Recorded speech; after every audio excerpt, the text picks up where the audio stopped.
Paul, what he does is he takes it and makes it a stress-free experience for the family and for the student. It really went well. Paul works directly with the student. They have a really great one-on-one relationship. I think my daughter was well prepared and really knew what she had to do and when. She had a timeline. It was just a really phenomenal experience. I highly recommend Paul. There's no way. We don't need this guy. And by the end of it, I realized we need him way more than I ever thought. He is absolutely a brilliant marketing man. He is great with the kids, and he helps you navigate this very, very difficult process. Paul's program came along, and it was kind of like a personal GPS for us. Guided us step by step through the process, helped my son get along. He was basically a C student with not great ambition. Jason ended up getting into his first choice college and got a great financial package to boot. And I give a lot of credit to Paul's program.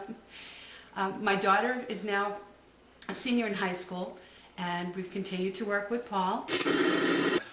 Sorry to interrupt. I just wanted you to know that in just a few minutes after you listen to some of my clients speak, I'm going to show you why good students get turned down by their first choice colleges and what you can do about it. Working with Paul has been a real positive experience. We entered into this college process, and it quickly got quite stressful. We asked Paul to come in, and he quickly turned the situation around. I found the most powerful and helpful thing that Paul did was help us write an appeal letter to our daughter's #1 college choice. And the college granted her an additional $12,000, which was extremely helpful. It really takes the stress level out of that, which was wonderful. Along with, obviously, his system worked because both my daughters got into the colleges they wanted to. So we've been very happy with Paul. Very, very approachable, again, very professional, and we're looking forward to working with him again with our son. Paul shows you the game plan. Paul shows you how to play the game and win in the end.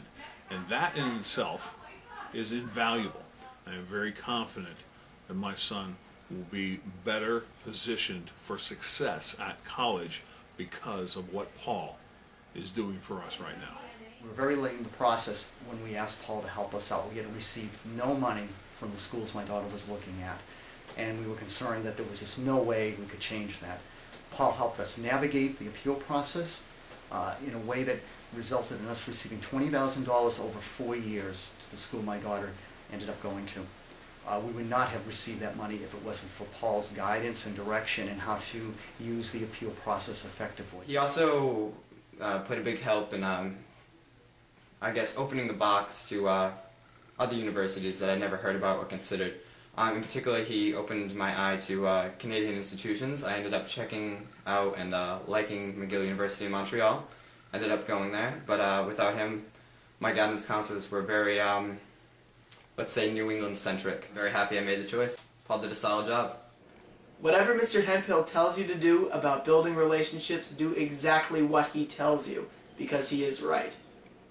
Paul Hemphill, who came very highly recommended from many people that I worked with over at the Milford Hospital. Paul has helped Andrew get into the school. It was his #1 choice, got an early acceptance, and I would recommend Mr. Hemphill to anybody because he has a way of doing something for that student that helps him stand out in a lot. Paul Hemphill saved me from procrastination. He helped me to write my essay during the summer, helped me to write all my other supplementary essays, which I can't even count on 2 hands, maybe not even with my toes. And I was able to get them all out of the way. I was able to have a slightly more relaxing fall than most of my senior friends. And it also paid off in the end. I was accepted in my first choice school, and we just couldn't be happier. We think it's the best money we ever spent, and worth it, worth every penny, and worth more than what we paid. So I would encourage everyone to give Paul a look and use his services because he's excellent. And along the way gave me a lot of strategies as to how to get into the schools that I want to get into, you know, how to kind of level myself out, because it's overwhelming. He would be the breather to be like, you know, take a breath, it's okay, like relax, you're fine. And that's kind of what you're going to need going into doing the college process. You're going to need someone there who's going to be like, okay, this is what you need to do. Paul helped our son get beyond the lower SAT scores and really build a resume that was critical for all of his college applications, and actually he got into every one of the schools that he applied to, including all of his reach schools. Can't say enough about Paul and the system. And working with Paul really helped out a lot with, you know, where I was going, reasonable schools I could get into, and took a lot of the pressure off just from, you know, the senior year. Everything that he has you do is setting you up for success. Because without him, I was slacked off a lot, and when I'm done. He made the process so easy, reduced so much stress. He definitely markets your student. He makes your child look like they're the perfect student that any college needs to have. We have twin boys. They will always remain in contact with him. He's really been that important in their lives in the last year and a half. Paul was awesome, and you know, he was super helpful, especially with financial aid, and he got us to get an appeal, and with the appeal I got so much more. It nearly doubled my financial aid. Overall, it was just an excellent process. Everything went so much smoother. Mr. Hemphill, he emphasized that individual relationships with each of the colleges that you applied to actually does help. So I took his tips and his pointers, and I really set out to make individual relationships with each college admissions office.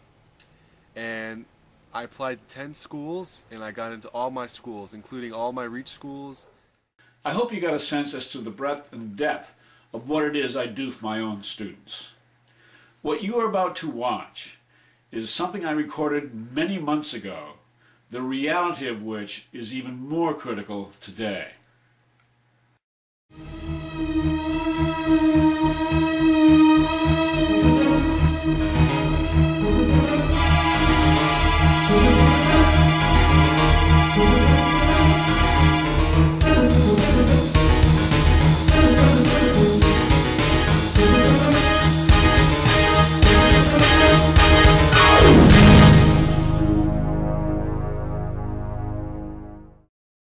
If you have an A or a B student and you think that they're getting into a first choice college is going to be a slam dunk, I've got some bad news for you.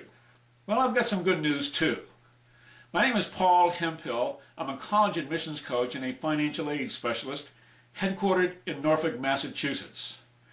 First, the bad news. The economy has presented one more reason why it's going to be difficult to get into college.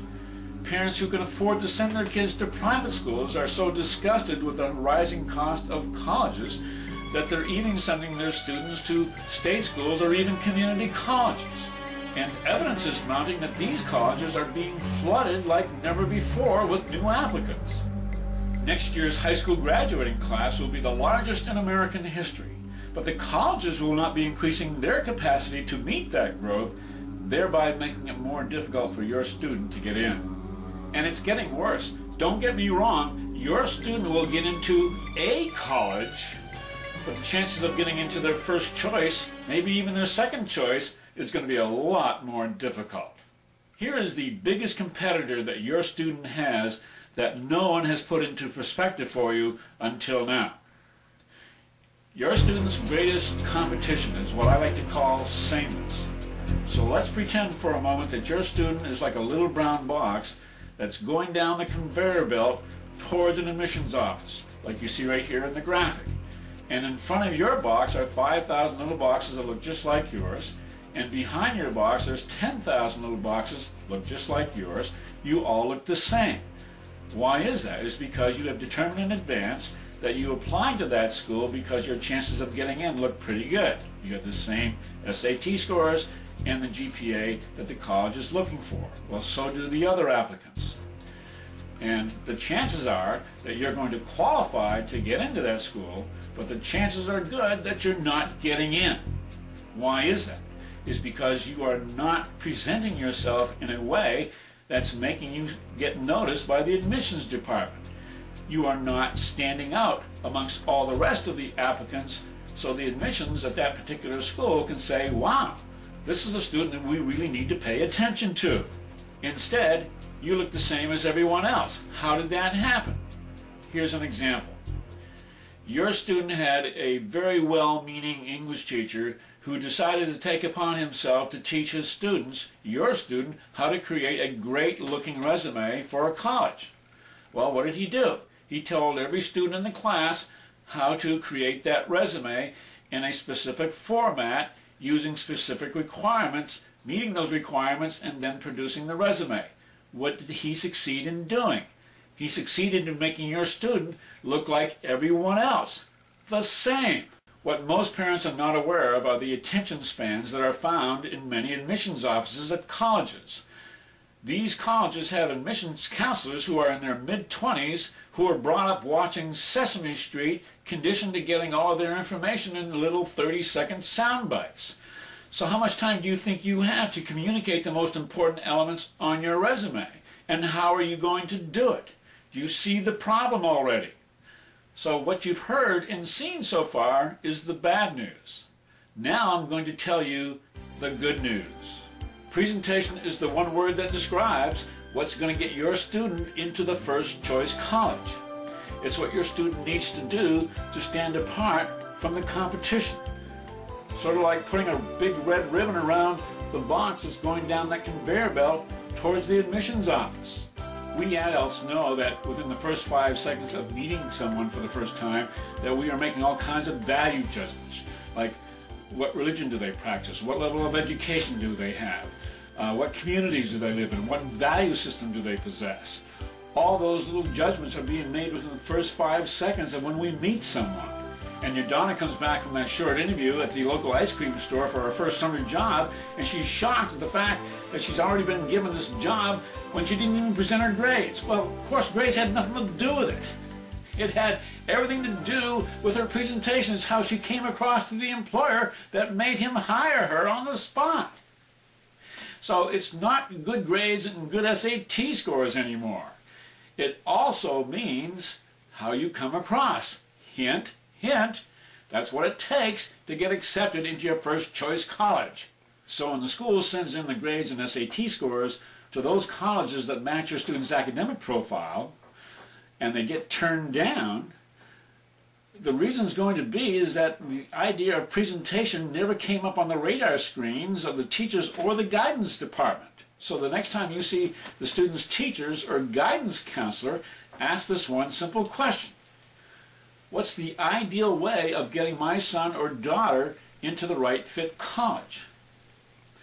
And the answer will not even come close to what presentation is all about. So I'm going to ask you a simple question. Is it possible that you are going to the wrong source for guidance? You can do what parents all across this country do every day with guidance counselors and accept their fallback position of getting into your first choice college, good grades and good SAT scores. Well, you know how far that advice goes. It's not accepted by my students who use my winning formula, good grades and presentation. But imagine what a presentation can do for a student if they have good grades and good SAT scores. And imagine what presentation can do for that student whose SAT scores are not so good. And in my experience, the presentation does make up for many of my students for low SAT scores. So where do you go for a good, solid presentation? You're looking at them.